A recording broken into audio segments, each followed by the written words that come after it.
you make a distinction between fled and escaped. You say there's a difference. How important is it really to make that distinction at this point?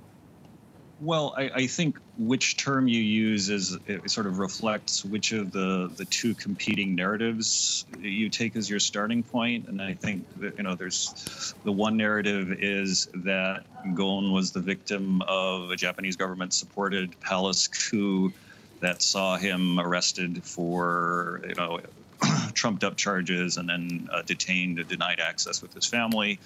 And in that narrative, he's escaping from an unfair system. Fleeing, if you use the word flee, it seems more like you buy into the narrative that he is, a bad person who used his position to enrich himself. He's a bad person who used his position to enrich himself, and now he's validated everything everybody said about him by running away.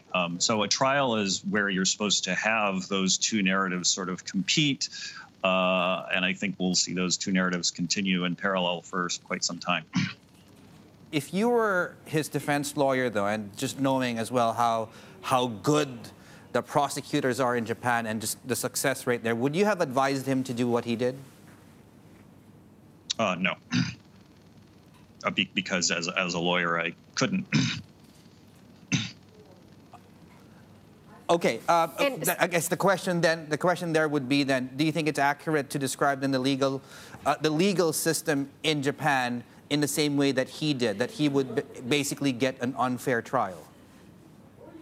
Well, what constitutes a fair trial is a highly subjective notion. I think it would have been fair based on the Japanese concept of it, but certainly there's no shortage of criticism, both from abroad and among the Japanese defense lawyers, as to how heavily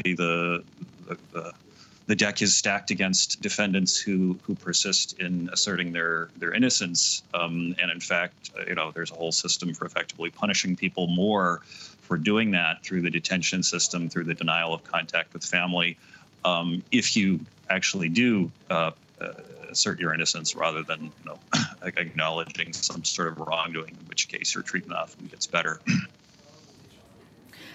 Colin, Selena here in Beijing. This has, of course, revived concerns about the fairness of the Japanese system with that 100% conviction rate. Does this trigger some sort of internal reflection in Japan that could actually lead to some change here? Well, to be honest, if I had to identify any point in the process so far that indicated any concern about foreign criticism of the judicial process in Japan, it would be the decision to grant him bail.